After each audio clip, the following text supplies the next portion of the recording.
Assalamualaikum warahmatullahi wabarakatuh. Perkenalkan, nama saya Fitrain Amalia dengan NIM 2510150117. Saya dari kelas 2025. Pada kesempatan ini saya akan menjelaskan salah satu materi dalam mata kuliah Bahasa Indonesia yang diampu oleh Ibu Nur Ilmi SPD MPD. Materi yang akan saya jelaskan adalah materi tentang sejarah perkembangan bahasa Indonesia. Bahasa Indonesia adalah bahasa yang berasal dari bahasa Melayu Riau. Pemakaian bahasa Melayu Riau ini sudah dimulai pada Kerajaan Sriwijaya. Bukti pemakaian bahasa Melayu dapat dilihat pada Prasasti Kedukan Bukit.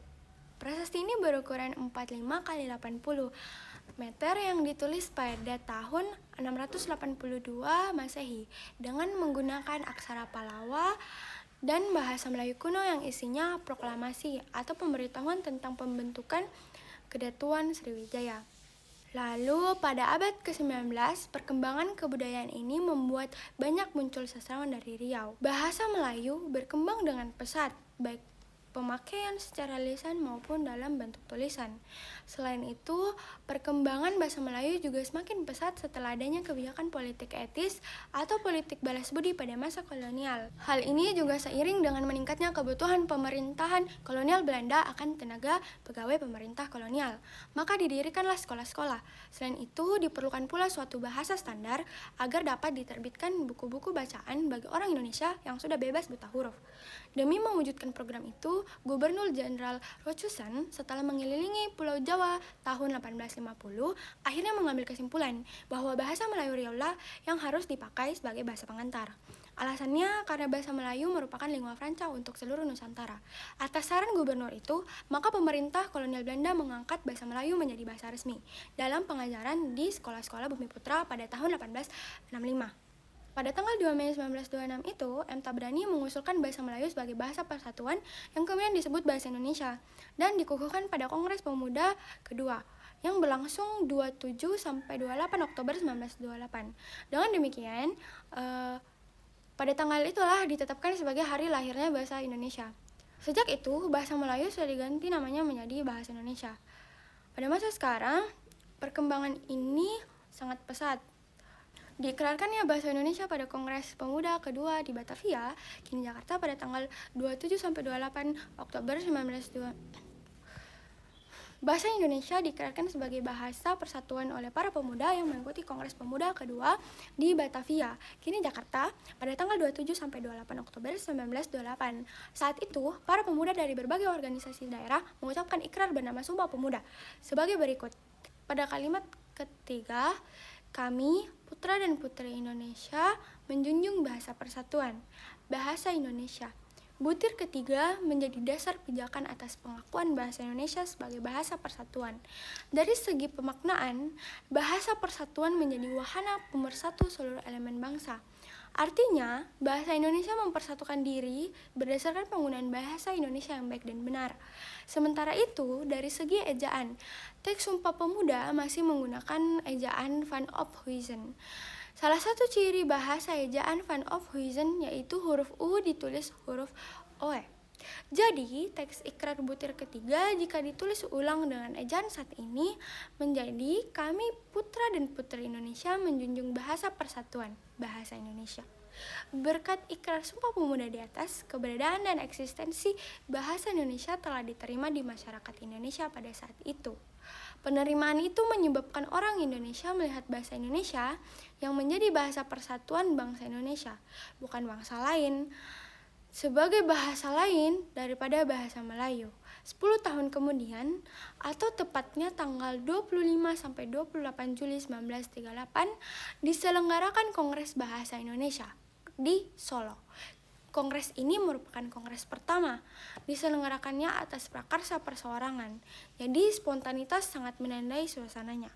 Dalam suratnya kepada redaksi majalah Pembinaan Bahasa Indonesia pada tanggal 12 Oktober 1983, Mr. Sumanang mengatakan pencetus KBI ialah Raden Mas Sudarjo Cokro Sisworo, seorang wartawan harian Suara Umum Surabaya. Pada waktu itu, rajin sekali menciptakan istilah-istilah baru dan sangat tidak puas dengan pemakaian bahasa dalam surat-surat kabar Cina. Dalam suatu obrolan, Sudarjo Cokroasisworo menanyakan kepada Sumanong, bagaimana kalau diadakan Kongres Bahasa Indonesia? Sudarjo sanggup mengerahkan pengusaha-pengusaha dan tokoh-tokoh di Solo, dan Sumanong kemudian menyanggupi untuk menghubungi tokoh-tokoh dan kaum terpelajar Jakarta. Mereka berdua berhasil meyakinkan para penulis yang tergabung dalam Pujangga Baru, serta para jurnalis, guru, dan peminat-peminat lain. Jadi, pemrakarsa Kongres ini bukan ahli bahasa profesional, melainkan wartawan pecinta. Jadi, pemrakarsa Kongres ini bukan ahli bahasa profesional, melainkan wartawan pecinta bahasa Indonesia. Mereka kemudian menyusun suatu komite, yaitu Pengurus Komite Jakarta. Surat kabar kebangunan yang dipimpin oleh Sanusi Pane dalam terbitannya pada tanggal 22 Juni 1938 menyatakan bahwa penyelenggaraan KBI menandai bahwa bahasa Indonesia sudah sadar akan persatuannya, bukan saja dalam artian politik, akan tetapi dalam keberadaan yang seluas-luasnya. Topik-topik KBI 1 seperti pengindonesiaan kata asing, penyusunan tata bahasa, pembaruan ejaan, pemakaian bahasa dalam pers, dan pemakaian bahasa dalam undang-undang dipandang sangat relevan dengan perkembangan bahasa Indonesia saat itu dan masa-masa setelahnya. Dalam hal ini, fase bahasa Indonesia sebagai bahasa resmi negara dan bahasa Indonesia sebagai bahasa nasional. Bahasa Indonesia sebagai bahasa resmi negara. Fase bahasa Indonesia sebagai bahasa resmi negara memiliki durasi waktu terlama sejak tanggal 18 Agustus 1945 melalui penetapan pasal 36 UUD 1945 melalui Seminar Politik Bahasa tahun 1999. Fase bahasa Indonesia sebagai bahasa resmi negara memiliki durasi waktu terlama, sejak tanggal 18 Agustus 1945 melalui penetapan pasal 36 UUD 1945 hingga Seminar Politik Bahasa pada tahun 1999. Fase ini diawali dengan peristiwa Insinyur Soekarno dan Dr. Andos Muhammad Hatta membacakan teks proklamasi kemerdekaan pada tanggal 17 Agustus 1945. Dan sehari kemudian, bahasa Indonesia ditetapkan sebagai bahasa resmi negara melalui pasal 36 UUD 1945. Dengan begitu, terjadilah tanda pergeseran fase. Awalnya bahasa Indonesia sebagai bahasa persatuan menjadi bahasa Indonesia sebagai bahasa resmi negara. Kemudian muncul ejaan Suwandi pada tahun 1947. Menurut Sudaryo, ejaan Suwandi merupakan sistem Kemudian muncul ejaan Suwandi pada tahun 1947. Ejaan Suwandi ini merupakan sistem ejaan Latin untuk bahasa Indonesia sesudah proklamasi kemerdekaan yang dimuat dalam surat keputusan Menteri Pengajaran, Pendidikan dan Kebudayaan Mr. Suwandi nomor 264 pada tanggal 19 Maret 1947 yang merupakan penyederhanaan atas ejaan Van Ophuijsen. Antara lain adalah perubahan OE menjadi U.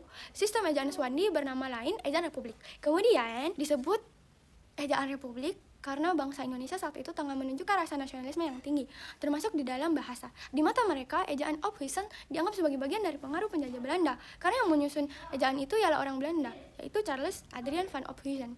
Selanjutnya, diadakan Kongres Bahasa Indonesia kedua di Medan pada tanggal 28 Oktober sampai 2 November 1954. Berbeda dengan KBI 1 di Solo yang diselenggarakan atas prakarsa pribadi-pribadi, KBI 2 ini diselenggarakan oleh pemerintah, yaitu Jawatan Kebudayaan Kementerian Pendidikan, Pengajaran, dan Kebudayaan. Keputusan KBI 2 tidak menjadi keputusan, melainkan pemerintah Republik Indonesia benar-benar menyusun panitia pembaruan ejaan bahasa Indonesia. Dengan sejarahnya yang panjang dari tahun 1956, hasil panitia ini adalah embrio ejaan yang disempurnakan, yang diresmikan pada tahun 1972. Memang diakui ada keputusan KBI yang lain, tetapi yang paling membekas tentulah soal ejaan tersebut. Jadi, EJD ini menjelaskan terkait sistem ejaan bahasa Indonesia yang sebagian besar sama dengan sistem ejaan Malaysia yang termuat di Surat Keputusan Presiden nomor 57 pada tanggal 16 Agustus 1972 yang kemudian menjadi ejaan resmi bahasa Indonesia sampai tahun 2015. Sebagai kesimpulan, bahasa Indonesia berasal dari bahasa Melayu yang kemudian berkembang menjadi bahasa nasional dan bahasa persatuan bangsa Indonesia. Perkembangan tersebut dipengaruhi oleh berbagai peristiwa penting dalam sejarah, seperti Sumpah Pemuda dan kemerdekaan Indonesia. Dengan memahami sejarah perkembangan bahasa Indonesia, kita diharapkan dapat lebih menghargai dan menggunakan bahasa Indonesia dengan baik dan benar. Pesan dari saya, terima kasih atas perhatiannya. Wassalamualaikum warahmatullahi wabarakatuh.